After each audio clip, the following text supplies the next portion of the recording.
Hey there, gals and guys, Vetemor here with another episode of the Vetcast. Introducing Grant Warwick today as our latest guest on the Vetcast, otherwise known as Von Neumann, the co-founder of Illuvium and all-round art and design genius. So, how's it going, Grant? It's going good, man. It's going really good. It's great to finally get on a call with you because for the last 6 months, 7 months, been watching every single content creator's video on YouTube. It's been like a late night before going to sleep, chuck on YouTube, get you up, Vulcan up, the other guys up, all the guys covering it, the very hippo gaming. So I think, it's been cool. So it's good to get on a chat and talk about some of the art stuff. Typically, you're doing more of the crypto side of things, but it'd be cool to jump in and break down what we're doing on the art side. I'm very excited to do more of the game type stuff once the game comes out. But at this point, I watch Vulcan videos and I'm like, I can't cover it nearly as well as him. The things that he covers, I think he does an amazing job. And I'm sort of like, I'm going to stay to the financial side once the game comes out. I'll be streaming every day. I'll be playing. I can't wait to play. Obviously, none of us can. To kick things off, is there anything specific that you've been working on recently or thinking about that you'd like to share with the community? Yeah, so the thing that I've been working on the most at the moment is all of the environment stuff.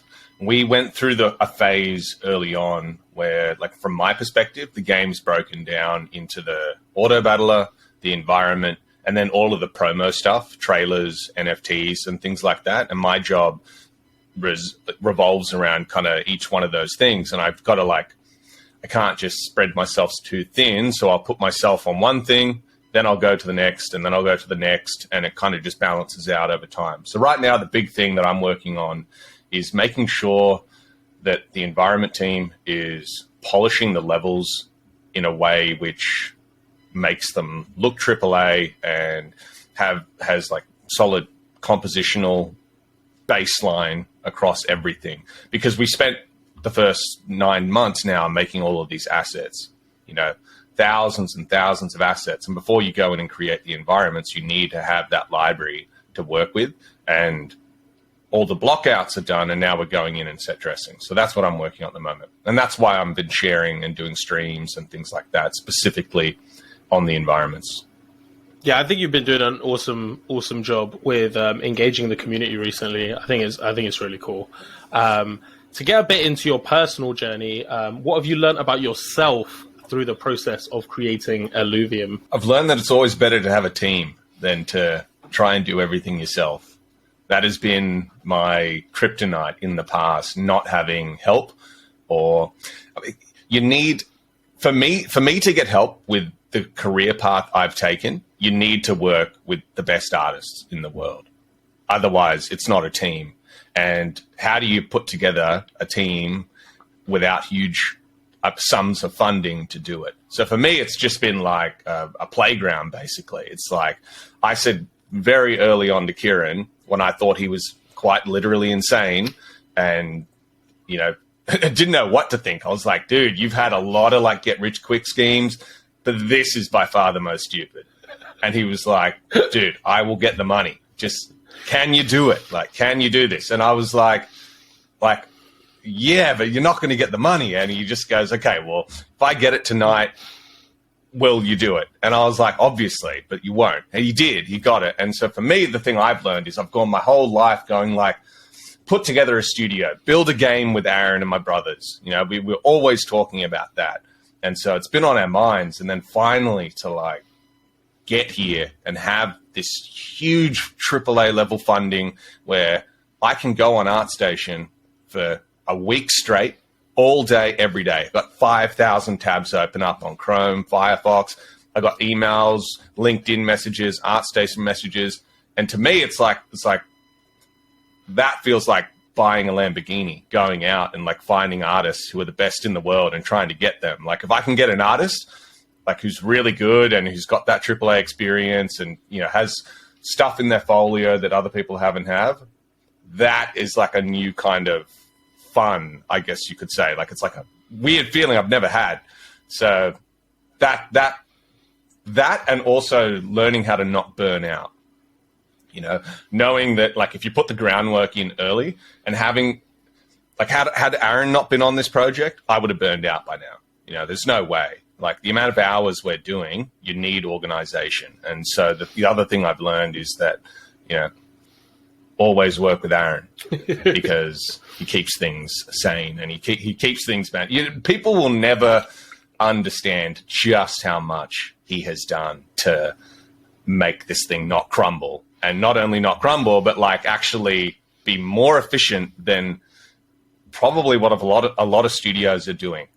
Within a year, first game, it's just stupid. A lot of stupid things. But yes, definitely have a team to back you up and learn your own weaknesses. Don't push through them.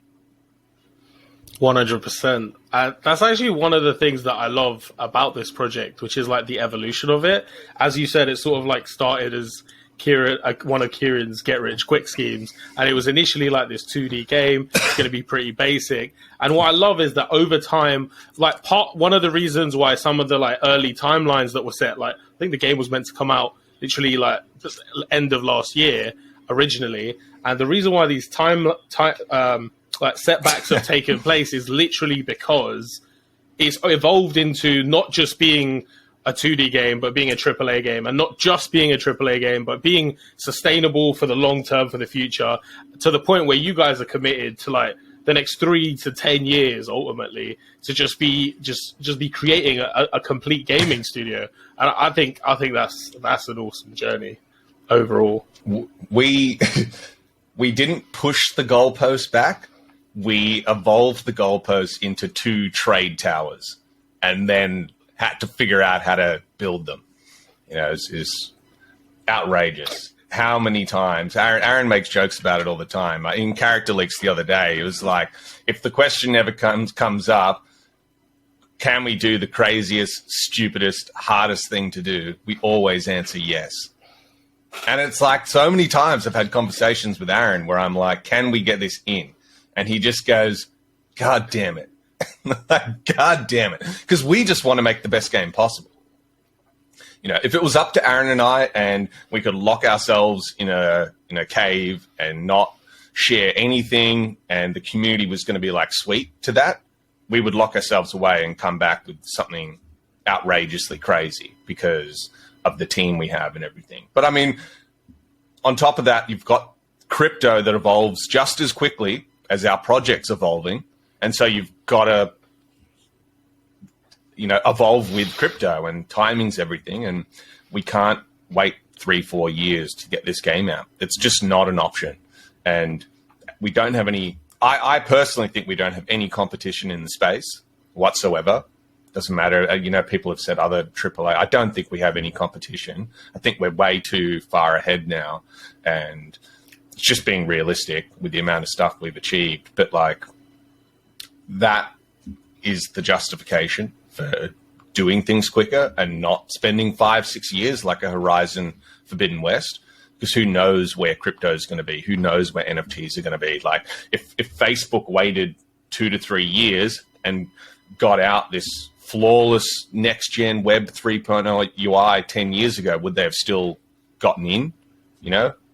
So I think the community understands that as well. You know, I think the community gets we're trying to play that balancing act of release something really good that is AAA. That's why we chose the Auto Battler style of gameplay. That's why we've limited the amount of gameplay mechanics in the overworld, so we can realistically come out there and say we're actually going to polish this. Yeah, the key thing is coming out with something polished and then adding features later on. That obviously it's technically a beta, right, when it comes out.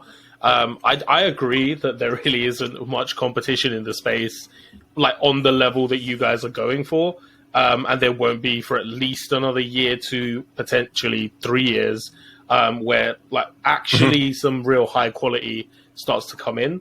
Another question being, once the game is released, as we know that there's going to be like 50 Illuvials available on the launch, but also there is like a limited amount of time where each generation kind of exists. How long is each generation going to be available for before we have that next generation coming in? Is it like 3 months, 6 months, 12 months? Has that time frame been discussed?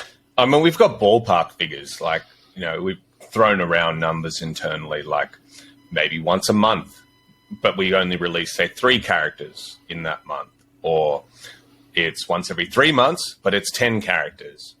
Or it's when we release a new region. That's when a new set of characters more specific to that region comes out.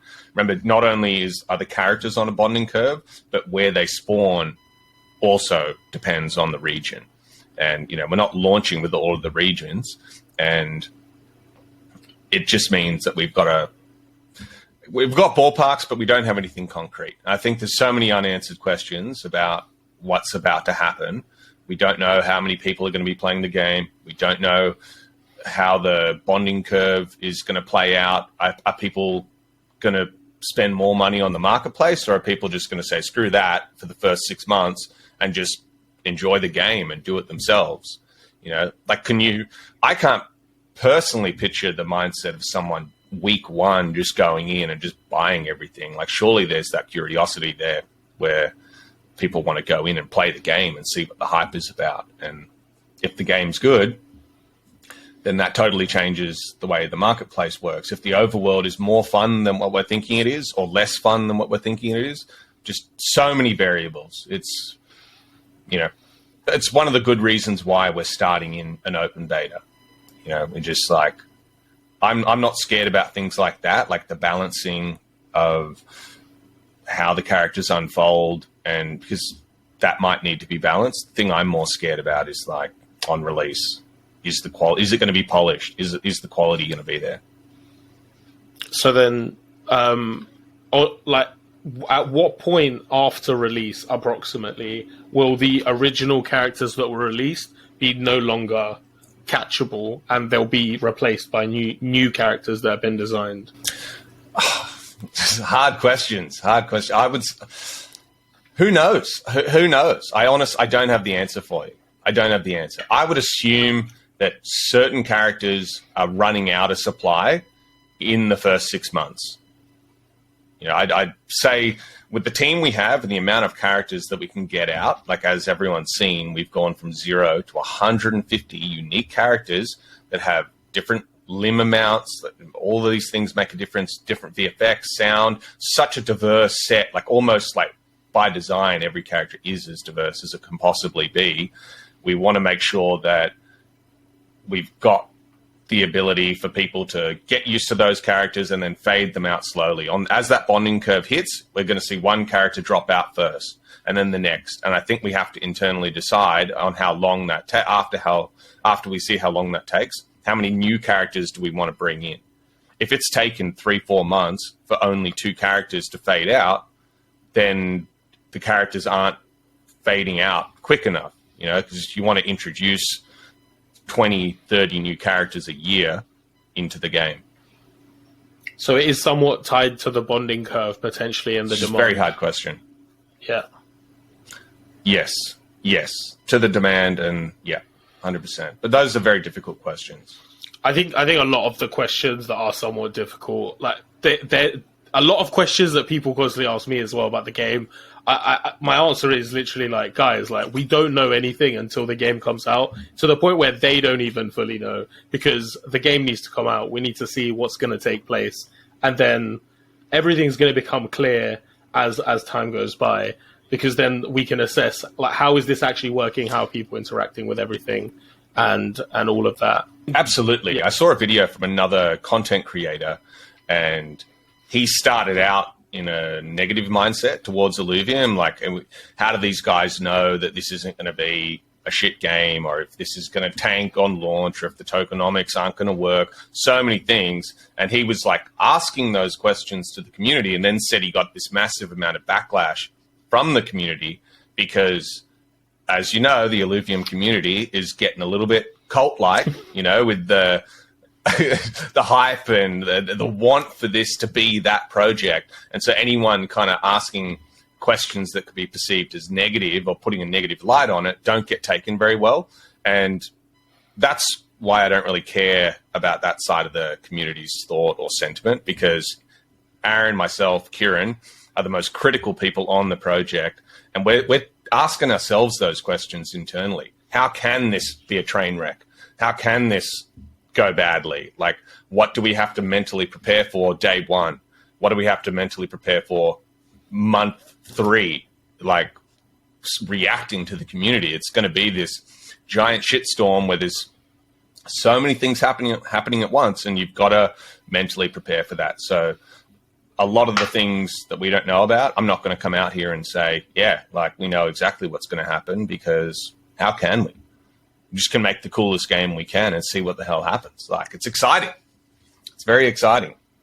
100%. And so far, with any challenges that have arisen, based on how you guys have reacted, I think it does show that whatever comes when the game comes out, you guys are going to react in a way that is constructive and progressive, and once again proving that when you guys make decisions, you're making them with the long-term viability of this project ultimately. And I think that's the most important thing. But when the game does launch, what do you think for the art team will be the priorities and the direction and the things that you guys will be focusing on? Improving things like the VFX and animations is probably one of the number one things. Like, there are certain things that we put priorities on that we feel won't influence how much someone loves the game too much. You know, you can run through an environment and it can be compositionally perfect and amazing. And if the trees aren't moving, is that going to be a make or break as an open beta? And we think not. But like adding animation and VFX and chain attacks to all of the characters in the game, things like that are just like that little polish that take you from an 8 out of 10 to a 10 out of 10. Those are the things we'll focus on. So part of the team will shift towards creating the next set of Illuvials, and we're not going to be releasing 150 Illuvials every year. It's just madness to ever attempt that again. And it was kind of stupid in hindsight to even try it, but we pulled it off. So the focus then would be, okay, take half of the team who's been working on characters and start working on the next Genesis set of characters and make them polished on launch.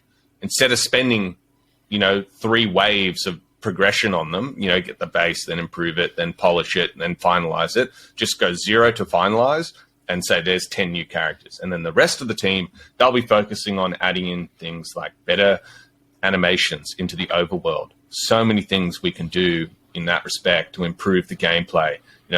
Jumping, rolling, swimming, fall animations, standing jump animations, all of the plants having interactions so that when you fire guns at them, they do things. Or when you're harvesting plants, we introduce voxel-based mining mechanics so that it looks cooler. Things that just polish the game, because even though we're a first-time game studio, I've been one of the best CGI artists in the world for like 15 years now, doing things that are way more complex than what you would typically do in AAA gaming, which are pulled back. So from my perspective, it's like we need to go, no one's ever seen it before level.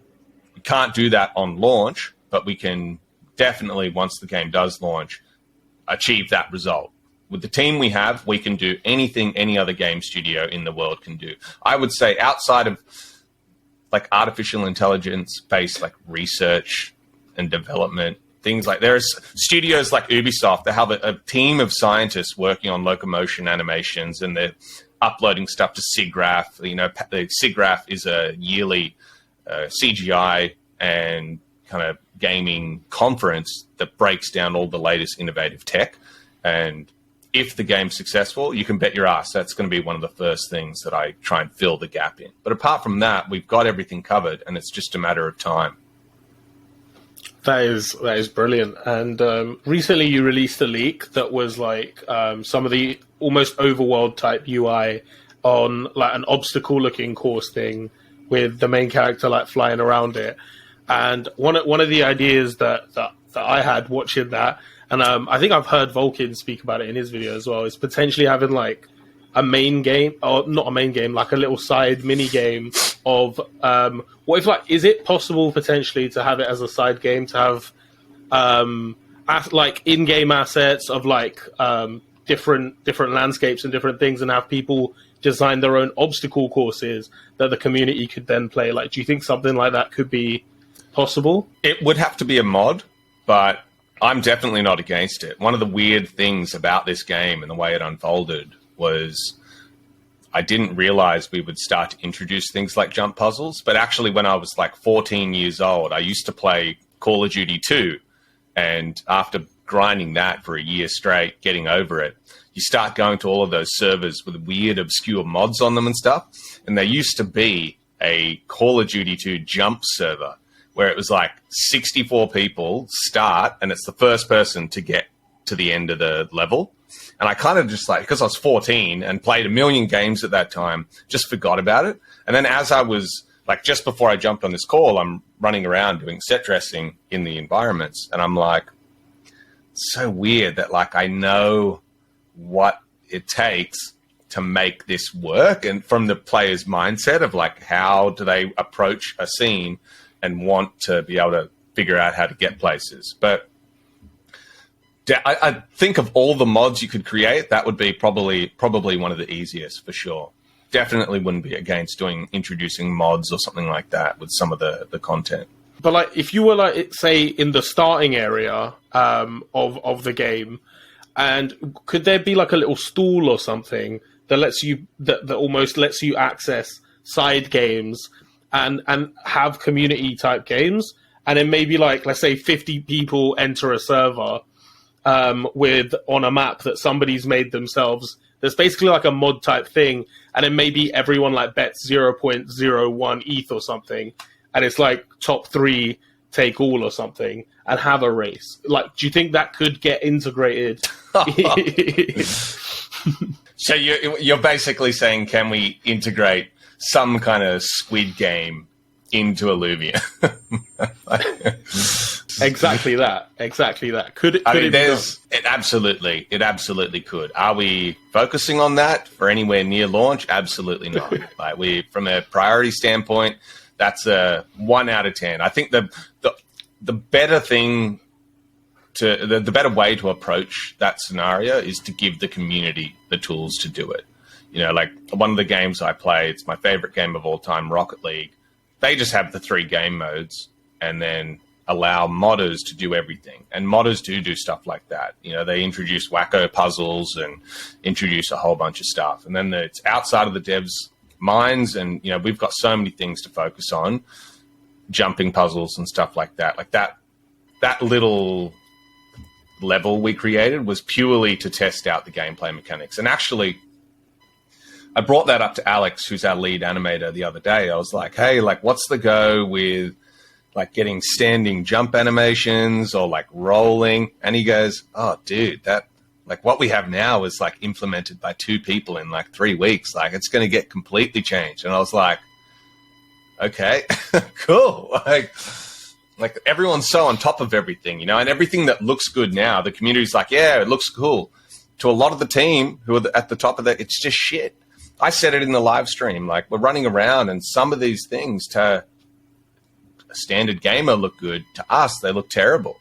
You know, there's so many things we want to do to improve things. But the mechanics of the movement, super critical to the gameplay, and that's what we'll do an overhaul of ASAP. If you're enjoying this video, don't feel shy to head on over and tap the like button and subscribe if you haven't already.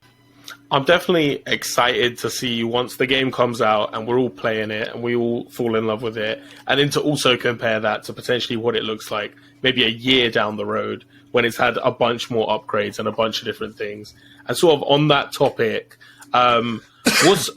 what's your perspective on the pros and the cons of switching to Unreal Engine 5, and when, if ever, is this likely to take place? So Unreal Engine 5 gives us a few advantages. Sorry.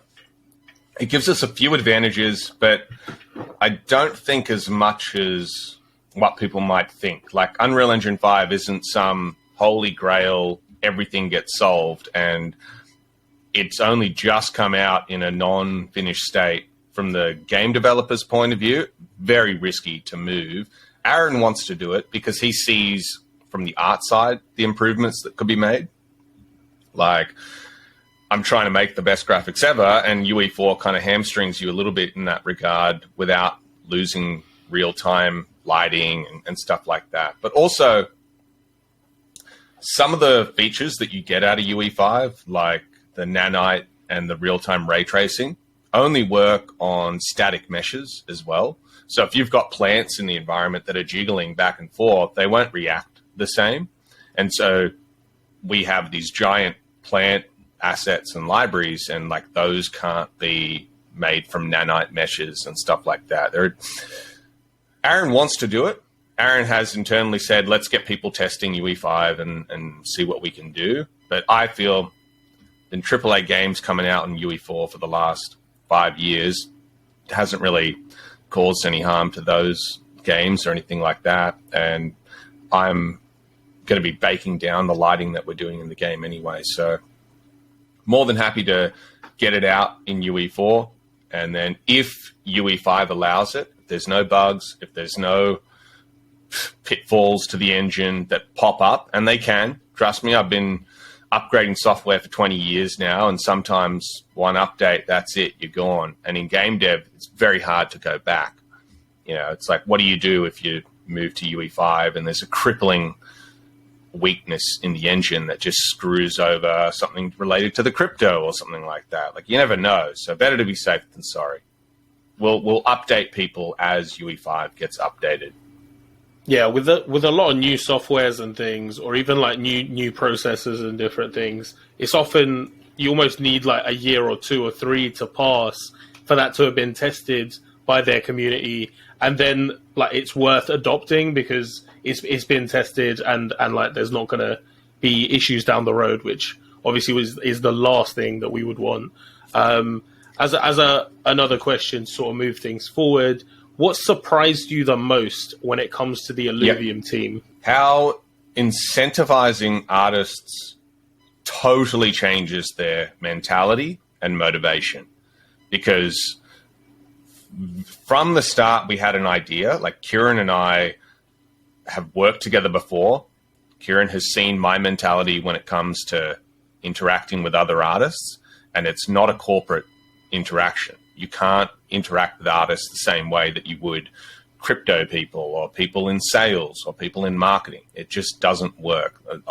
Artists are a lot more emotional. They have a lot higher standards on what they're actually doing day to day. And we had to incentivize people. And so we're incentivizing people with the ILB token back when it was $3, you know, and saying, hey, like, here's a bonus for coming on top of your salary. You know, we pay good salaries. So first of all, there's no one on the team sitting there going, why am I getting screwed over here? Early on, I was offering more, sometimes double what people were requesting, because I'm like, dude, that's not fair. That's not how it should be. Just because you're from the Philippines or something like that doesn't mean you should be getting third world wages. And we've made sure to be really cool about that. And we had an idea of what would happen as a result of that, but I think the major surprise is, like, you've seen a team of 100 to 150 people over the last 6 months pump out just a ginormous amount of work, and that's because the artists on the team and the developers on the team have got that financial incentive attached to the game. It's like, why would you be lazy? Why do I need to, as a boss, need to sit there and say, hey, can you work Saturday or Sunday? If that person sees the correlation between gameplay trailers coming out or videos coming out and the coin price goes up and they go, I own that coin, I'm going to fucking work my ass off. It's 1 year, 2 years of my life, and I get a huge, enormous reward from that. Why wouldn't you? So that's been the big surprise. And if people are from the outside sitting there questioning the legitimacy of the project and stuff, sometimes I do. Sometimes I'm like, is this happening? Because where else would these artists be getting, like those artists that came on early in our project, where else would you be getting the opportunity to become millionaires and things like that? Yeah, you guys have done awesome with the team and the way that you've treated the people that work for you. And that's just something that doesn't usually happen in the gaming industry at large. It's a beautiful thing to see, 100%. For a more fun and competitive question, which Warwick brother would you say works the hardest? 100% Aaron. 100% Aaron. So all of us obviously have our own skill sets, but Aaron has... Kieran and I both know this. There's no doubt or anything like that. Like, Aaron has worked harder than anyone on this project by a lot. You know, he's put his soul into it, and he's gone to the point where I'm sitting there going, bro, like, stop. Like, we can delay the game or whatever. And he's like, we can't do it. Like, it's just another few months. And I'm like, yeah, but like, you're gonna die if you keep doing this. And he's just like, whatever. And all of my brothers and I are super competitive, and at different points in our lives have gone 150% into whatever we're doing. Kain did it originally with crypto, and Kain, from a business and entrepreneurial standpoint, just went through that slog grind for years and years and years to give us the opportunity to do this. I did it in my 18-year to 23-year period where I didn't have friends, didn't see my family, didn't socialize, and just did what Aaron's doing now. Like, fuck everything else and just go all in on this one thing. And Kieran did it with his previous burger collective business, you know, just like slogging it out, trying to raise money and do all of that. And Kieran and I, coming from a point of view of burning out and going crazy like Aaron is, can look at each other and go, yeah, like now he's doing that. He wants to go next level and be seen as the best in the world at what he's doing. And his confidence over the last year has greatly improved. Aaron is the most intelligent person I've ever known in my life. You know, without a doubt, hands down, he is just freakishly intelligent at problem solving, mathematics. He can tell you stuff off of his head that you're just like weird shit. You know, he's also got a form, and this is one of the reasons not many people know why he's so organized. He has synesthesia, which is the ability to see color through words and sounds. So when he's reading a book, each letter is a different color. And it's like the form of synesthesia he has is like 1 in 25,000 people have it. And so if he's listening to music or anything, he's seeing colors. And so that gives you an extra piece of information for your brain to attach onto it and correlate. Like when you're reading a book, you can like blur his eyes a little bit and just see the color pattern emerge when reading a page. So he can just sit there and read a page like that. It's scary. And so like having him be the person who works the hardest on the project allows everyone else to work much more efficiently. So without a doubt, Aaron has just beyond crushed it. You know, I'm expecting him to die at any moment on this project. I mean, hopefully it doesn't. Not die. even joke. I've said it to him. Yeah, I've got screenshots every couple of months. The conversation comes up. So, yeah. But wouldn't you go to that level? I mean, given the opportunity of what's taking place here, it's like, why not take full advantage and go full force and really see how far you can take it? Because you'll never know until you know. I've seen I think we spoke, and he said that he watches podcasts at 2x speed, and that's gotten a bit slow for him, and that he started to put a mod in where he's listening at 3x speed. I struggle at 2x speed, I'll be honest. Like 1.5 is as far as I go, and it's like my wife's just like, "How are you even listening to that?" And apparently 3x, like. It's madness. It's madness. Aaron is an absolute monster. You know, an absolute monster. It's like I prefer to just like push everything in until that breaking point and then back off.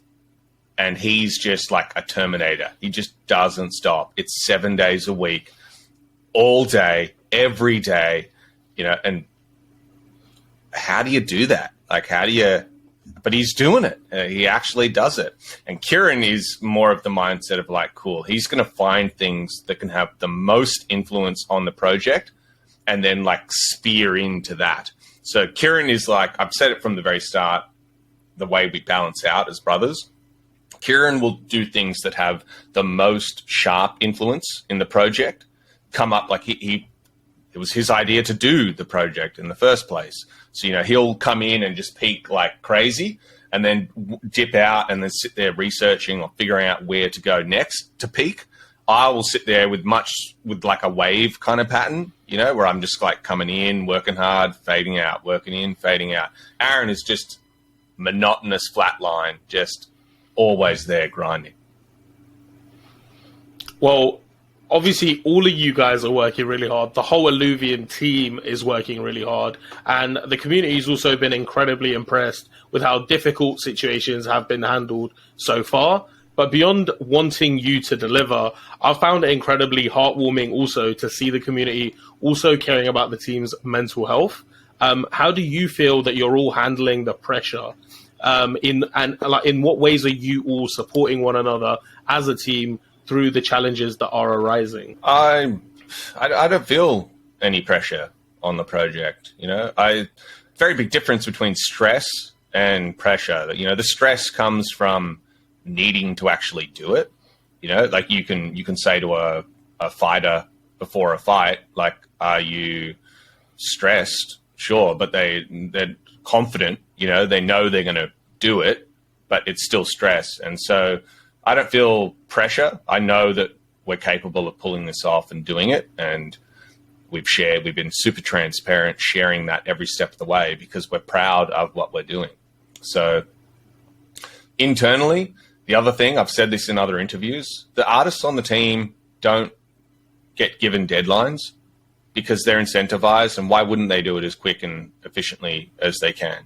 So that's just like, it doesn't happen in businesses. I've been a part of businesses where bosses are taking people out the back and yelling at them, and you're like, what the fuck? Like why? Like, why does that need to happen? Like, it doesn't need to happen that way. Just make sure that you're getting people who are experienced, incentivized, and happy to do the work. It's cool work. So I personally feel there's no pressure, but there's a lot of stress. There's a lot of stress. There are a lot of unanswered questions. And, the thing I'm most proud about on the project is how we've handled the team and the growth while remote, which is insanity, to not have mental breakdowns and to, I have to put time in with each one of the people on the team at various times, but internally, behind the closed doors, people don't see that we've got a very positive internal community between the artists.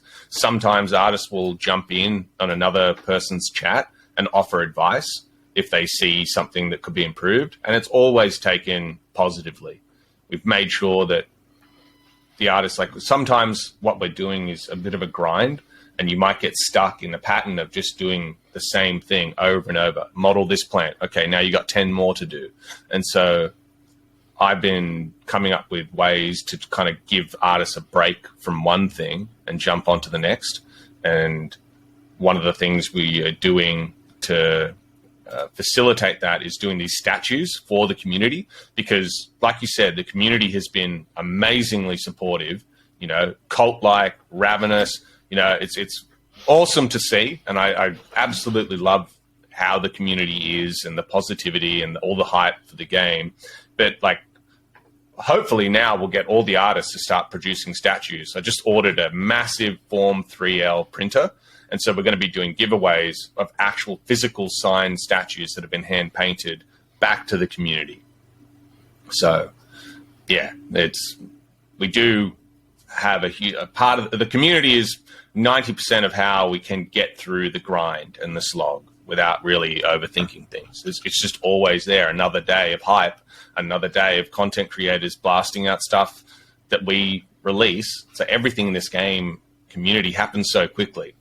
We get a leak out, you guys make a video on it, it hypes us up, we improve it, the cycle continues.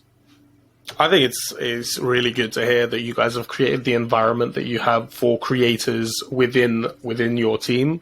I think it's beautiful to hear. It's beautiful to hear that there are support structures in place, and that it isn't, because from our perspective as like consumers and as fans and as part of the community, like it looks like you guys are under so much stress and weight, and then you guys I think are taking it in your strides, and the way that you've put it all together is in a way where you're able to sort of move through it, and I think that is what it's all about. We have I've personally got a huge amount. I've been there and done that. I've done projects for major companies.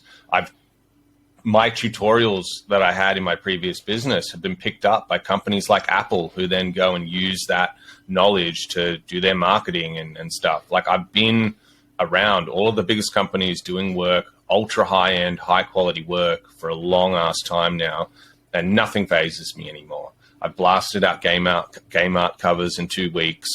We've gotten, like, it's nothing new here, right? Outside of crypto and the gaming, for me, it's just get it done. And we've hired people, not everyone we've hired is still with us. It's taken, like, it's not all, rainbows and sunshine. Certain people haven't connected on that kind of level with the rest of the team. We need positive artists and artists that have that confidence. We've had artists come on the team who come from AAA studios, 15 years experience, but guess what? They're just over it. They don't give a shit anymore. Cool, you've got the world's best resume and folio, but if you don't care, if you're not the type of person who's going to feel that engagement with the community and use that to push you, then you're not on our team. That's how we've avoided a lot of that negativity internally. And remote, I think for artists has worked out really good. I think artists have learned that working remote's a lot better than having some dickhead over the top of your shoulder telling you what to do all the time. 100%. Is there anything you'd like to go over further?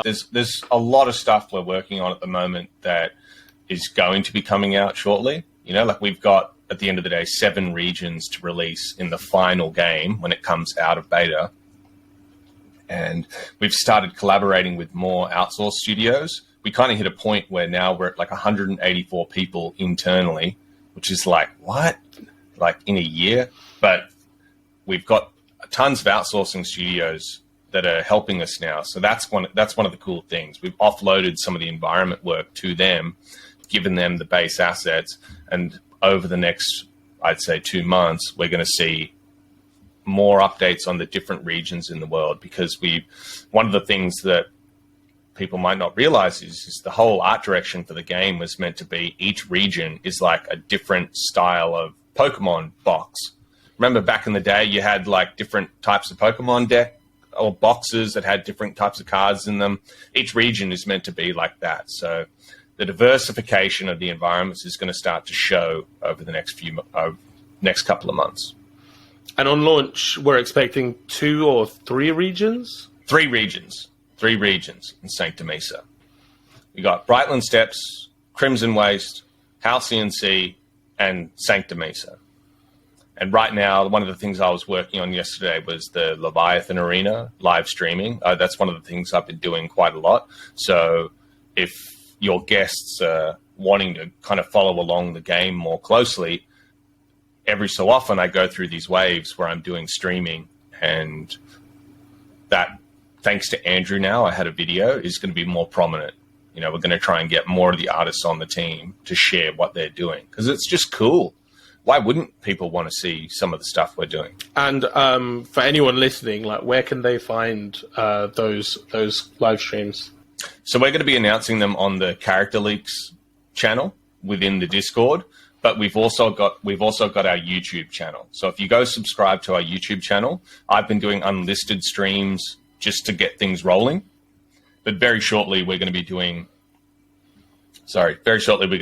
actual published live streams. So subscribe to the YouTube and make sure you're constantly checking out Character Leaks, because that's where my main involvement in the game is, sharing all of the cool shit that we're doing. And we leak, I'd say, the majority of stuff we're working on in some state, and that's why there's so many leaks happening. It's kind of one of the things that I feel is kind of interesting is you see other and this is why I say we don't have any competition in the industry, but it's like other projects. Like, they say they have all these artists and they say they're doing all this stuff. Well, where is it? Like, it's just sometimes like the standards we've set, other projects might just be sitting there going like, fuck, like, how are we going to do that? But it's going to take some crazy shit to catch up to us. And of course, the land sales coming soon. Illuvatars are coming soon. A lot of people have been asking, like, why is there still no marketing? All this kind of thing. Land. But to my knowledge, like, there's actually loads of marketing material that you guys have sort of ready, and you're just waiting to let the floodgates open. Is that about right? Yeah, the website's being worked on. We've got the Illuvidex, Illuvatars, the second version of the webpage. Like, our webpage hasn't been updated in a long ass time, and fair enough. Like, I understand where the community's coming from, but you've seen the updates we've posted on what IZ looks like as a game, and we're just going through internally from the art side, adding VFX to all the buildings and making sure that, you know, you got the little landmarks and stuff, like the water holes and the plants that get spawned into that game. Just polishing, just constantly polishing. But the brunt of the work is done, and I don't think people will have to wait too much longer, you know. But haven't given a deadline because we've got a ravenous community who just wants everything now, and sometimes you've just got to be patient. Makes the wait worth it. You know, people got to the trailer, and that 30 minutes after the trailer was launched, after midnight, when we were meant to launch that trailer, you know, the community was just, like I said in the Vulcan, just slinging poo around, just like monkeys in a cage, just going apeshit. But I said to Kieran, I said, dude, who gives a shit? Do you think tomorrow morning people are going to remember the 30-minute delay on the, you know? If you deliver something good, no one cares. If you deliver something bad and it's delayed, well, then fair enough, you're screwed, you know? But as long as we know that we're delivering something good, better to wait and make it good. You know, we're very, very critical of ourselves. The conversations my brothers and I have amongst each other is death threats, like, you take 6 hours off, and Kieran's like, oh, how'd your holiday go, bro? Like, good to see you again. You know, like, we're super critical. We're more critical than the community. I'm sitting there asking Aaron more than the community when land. You know, it's just, it is what it is. Like, we're always going to be more critical, but just realistic. Like, I think people appreciate the fact that we are just keeping it real. You know, I don't get on interviews and start waffling shit that isn't true or that I think would sound good. We're just doing it. And things like the land sale, website updates, trying to hit a very high quality here. And I hope the community can, I know the community deep down knows that we are just wanting to make something amazing, but sometimes you got to wait, you know. Sometimes, I mean, I had to wait, was it 9 months for the George Kambosos versus Teofimo Lopez fight, and that got delayed 3 times, and every time I was just like, you know, shaking the cage. This is bullshit. Got angry. The moment that bell launched on that fight, and it was a fucking absolute banger of a fight, didn't care. That 9 months faded into obscurity. Had that fight sucked, I would be sitting there going, I can't believe I have to wait 9 months for that. You know, so as long as it's good, the community is going to be good. Well, if there's one thing that can be said about the Warwick brothers, it's that they keep it real 100% of the time. And we in my podcast with Santiago, we were actually sort of at the end talking about, like, what if we could get like Kain and Kieran in a boxing ring? I think that would be pretty cool. But on a side note, like, in a boxing ring, who do you think would win out of the 4 Kierans, like, out of the 4 Warwick brothers, like, in a boxing ring? I'd destroy them all. I was an amateur boxer for years. I had 7 amateur boxing fights. Like, I would break their skull. I've broken Kieran's ribs. I've broken Kain's ribs. I'm yet to break Aaron's ribs. But if the game sucks, his ribs are in the targeting line. He's getting dropped. I mean, Aaron, I don't need to do anything, because Aaron's like, if the game sucks, I'm just going to kill myself, you know. And I don't want to make jokes of light of, you know, serious shit like that. We're just joking. but like we've gone our whole lives bullying each other, calling each other stupid, you suck, you know, that has bred a like mentality of you just have to do it. Like you can't suck. If you suck, you're a cuck, basically. And it just, you know, like, just do it. Like, it's a Shia Labeouf gif, you know? It's like, that meme has changed my thought process. Just do it. Like, that's why I'm awake at like 1 a.m. on a Sunday, and after this call, jump on another live stream and just get straight back into it, because we love what we're doing. And there is that ego there that we've gone our whole lives calling each other idiots and stupid. And then deep down, it's like, well, pulling off some pretty crazy shit here. But yeah, definitely all three. I've broken all three of their skulls in a boxing ring. And is there anything that you can say about the Shia LaBeouf Illuvial? What do you mean? Apparently there's a Shia LaBeouf Illuvial, according to Aaron. Or that's at least what you guys are calling it behind the scenes. Oh, maybe that's something to do with like the devs side of things. I haven't heard of this yet, which is kind of concerning, but maybe it's just like an inside joke with his dev team or something because of something. Yeah, I will. You're the one giving me leaks now. But if it was Kain and Kieran in a boxing ring, out of the two, who would win that one? Kieran would win, because Kieran also did some boxing training for a while. You know, Kieran did just enough boxing training to walk around thinking he could KO anyone on the street at any moment's notice, but not enough to actually do anything about it when shit got real. So, yeah. But I think Kieran would knock Kain out, and I don't know who would win between Aaron and Kain, or you know, Aaron's been playing tennis for a long time now, so he'd have the stamina. I feel like Kieran would gas out quite quickly, and Kain would gas out quite quickly. But then Kain would also hire someone to assassinate them if someone did knock him out. It doesn't matter if we're his brothers or not. Very, very competitive nature. Very competitive. Well, if one of the brothers die, we'll know how that happened. The amount of death threats being slung around between us, it's not healthy. But I mean, this project there was like a lot of animosity between us, and, you know, we didn't always have healthy relationships between each other. And then this project became so big where, like, internally it just became a meme to just, like, it's just too much money involved now with this project, too many people investing to do any of that weak-minded, dumb teenage shit, even though that's the foundations of our very being. At a certain point, you've got to just go, okay, shut the fuck up and let's just do this. Stay in your lane. Aaron stays in the dev lane. I stay in the art lane. Kieran stays in the community and the governance lane. And we know where we all sit. None of us I'm not trying to badmouth Kieran and say he's shit at marketing and stuff like that, even though at the start I did, because we did it enough where we made adjustments and changes. And yeah, we're in this Zen peaceful mode now where we're just doing it. We just got to get the thing out. We just have to deliver. Well, it's nice to see that you've at least somewhat come together and put animosity aside for something greater than yourselves ultimately, and it's just beautiful to see. It's beautiful to see. So I think this is actually a good place to end the conversation.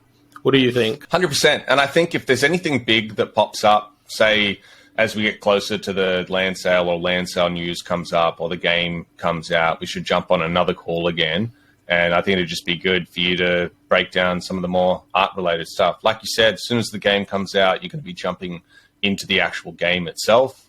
And I think that's where the real fun starts. You guys have done an amazing job of like stringing together the little bits of information we have, but I think we all know that tsunami of content is coming, and you guys have set the foundation for building our community and like keeping the community informed.